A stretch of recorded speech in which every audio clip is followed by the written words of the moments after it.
We need to talk about Pete Hegseth, America's Secretary of War, as he styles himself. He is now a hugely important person when it comes to the prosecution of the war in Iran. Who is he? What does he believe? And how unusual is he when you look at previous American Secretaries of Defense? Welcome to Americast and to my conversation with Eric Schmidt, who is the national security correspondent of the New York Times, a job he's done since 1990. Americast from BBC News. Let's begin with who Pete Hegseth is as a person, because he's not like a normal, if I could use that word in inverted commas, he's not a normal defense secretary, is he? And he wouldn't claim to be. No, he's not at all. And I think he would take pride in saying he's not. In fact, when his name was first announced, I think we were all scrambling to Google his name. It was kind of had an echo when I heard his name, and he's the Fox News Sunday host. And I'm going, but that can't be the guy they picked to be defense secretary. And as it turns out, of course, he has a military record. He did serve in Afghanistan and in Iraq as a kind of a mid-grade officer with the National Guard. He's from Minnesota. But that hardly, in normal times, qualifies you to be a defense secretary. Typically, that's a senior statesman. If you think of a Don Rumsfeld kind of character who served in Congress as a White House chief of staff, maybe he was a retired general like Jim Mattis or Lloyd Austin, somebody with some credentials. And I think the main credential here was that President Trump had seen and liked him on his performances on Fox News, and that was the voice that he wanted over at the Pentagon. So how does he organize things? Because he obviously does not have, he simply doesn't have the experience in bureaucracies that it might take to make that work. Has he separated himself off as a kind of leader, totemic figure at the top of it, and let other people do the kind of grunt work, as it were, but the important work of organizational things, or what? Yeah, typically the defense secretary in the American system is kind of at the top and picks one or two or three main issues to really focus on. Obviously, they work very closely with the president and the rest of the cabinet, but he leaves the day-to-day workings of the Pentagon and kind of the inner grits of that to a deputy defense secretary and all the kind of higher level civilian aides. And of course, then the military runs quite a bit of it as well. So he picks, a good secretary will typically pick one or two items to focus on.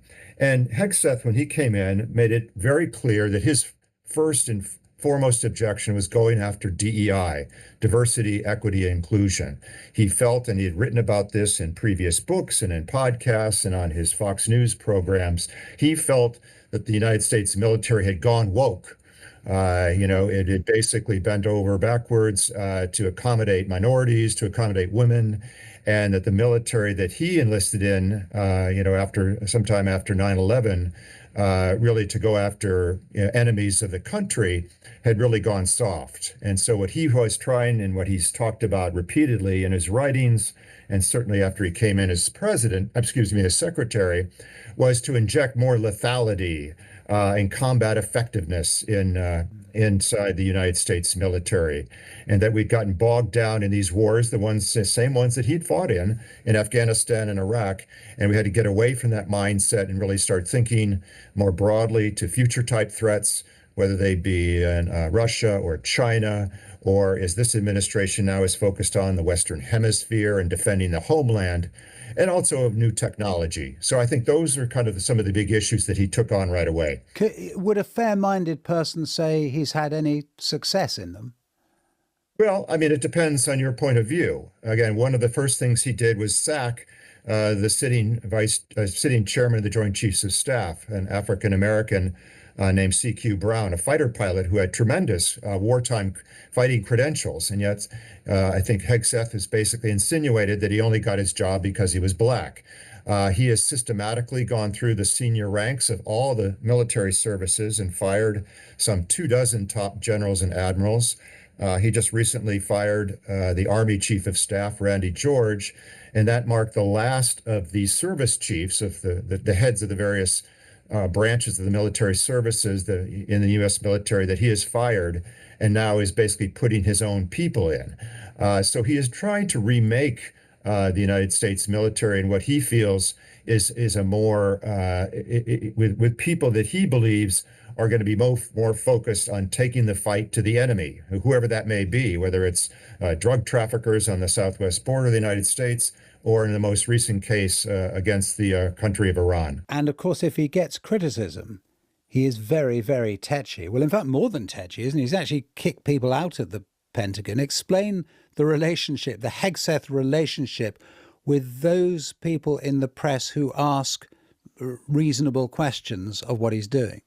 Yeah, he doesn't like that. He doesn't like tough questions. I think his view of a good journalist is somebody who's going to basically echo whatever the party line is coming out of the Pentagon or the White House.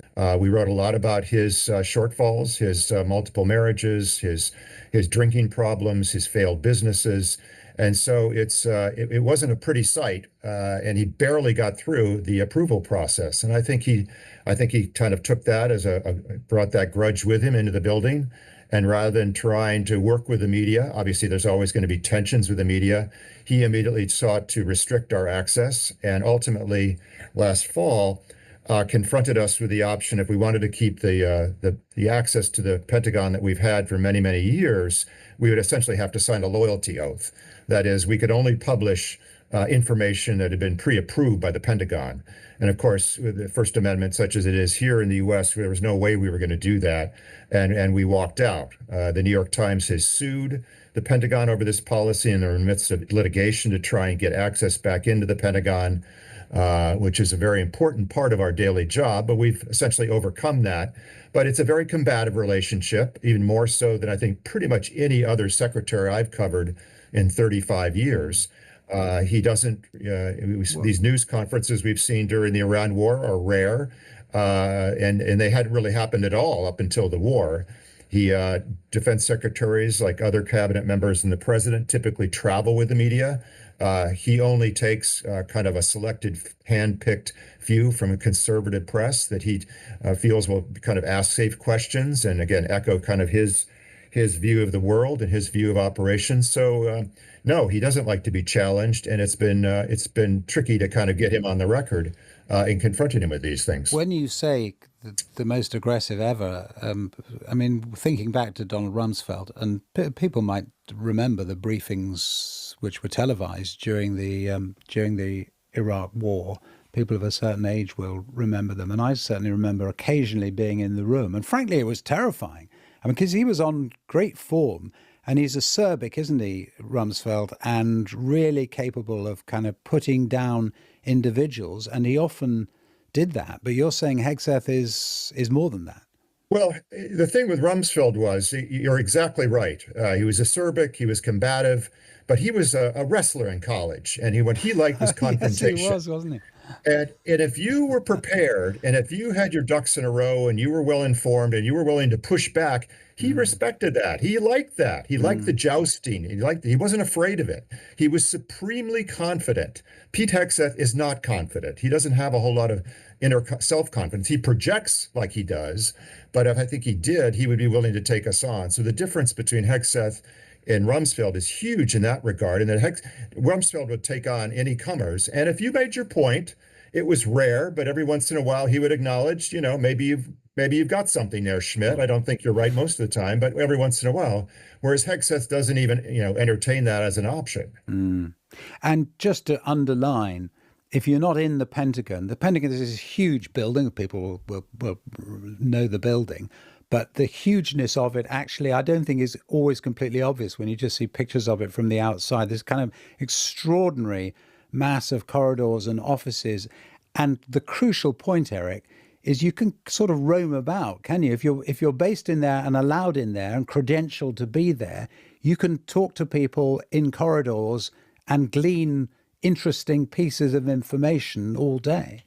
That's exactly right. It's in a very unusual place to report on in Washington. It's up until recently, it was the largest office building in the world. It has about 20,000 people who work there day in, day out. And you're right, as long as you were credentialed, which means going through a background check and being vetted, you could pretty much go anywhere you wanted in the building, and you would bump into people. I remember running into Secretary Jim Mattis. He picked up his own dry cleaning, and you could walk back to his office with him. It would be off the record, but you could glean a tidbit or two. And you were always running into generals or top officials just in the hallway, and you would have you could confirm things with them or run things by them. And so it was very important just to have, be there and pick up things like that. And right now, that's what we're missing. Secretary Hegseth, for whatever reason, believes that the media is essentially a security risk, and he's treating us as such. Whereas, and again, the decades that I've covered the building, there's never been any kind of breach of security. We take our jobs very seriously. Most of the Pentagon correspondents working there have been there for years, if not decades. And it's a very important job. We take it very seriously. We were talking earlier about his relationship with God and specifically how that affects the Pentagon, but also more widely, actually, the kind of broader right. There was this extraordinary story, I think it was the Free Press, wasn't it, reporting a few days ago that they'd actually called in the Vatican's ambassador to Washington, D.C. to complain about the Pope, which takes Hegseth and his people into a very new place. Yes, I mean this is a secretary who wears his religion very much on his sleeve. He has introduced regular prayer briefings, prayer meetings in the Pentagon, which have been going on for years, but he publicizes them and actively encourages people to do that. Look, there's nothing wrong with being religious and observing your faith, but I think what Hegseth does is he really puts it out there, and we even saw it during the press conference the other day when he's talking about the rescue of the downed airmen, when he was essentially comparing, the search, which starts on Friday, Good Friday, as he underscored, extends into Saturday, and then the pilot is actually, rescued early Sunday morning, and he underscores early Easter Sunday morning. So he's making this almost direct comparison to the resurrection. And I think it's becoming more and more apparent in his comments. He believes God is looking over American troops. God is making, is willing the Americans to victory. There's almost this kind of crusade-like, tone to some of his comments. And of course, he's been criticized and questioned about some of the tattoos that he wears, some of which are associated with the hard Christian nationalist right here in this country. But I think to a lot of Brits, I mean, we have the audience of this podcast is around the world, and plenty of people listening now will not be British, or indeed quite a few of them will actually be US citizens. But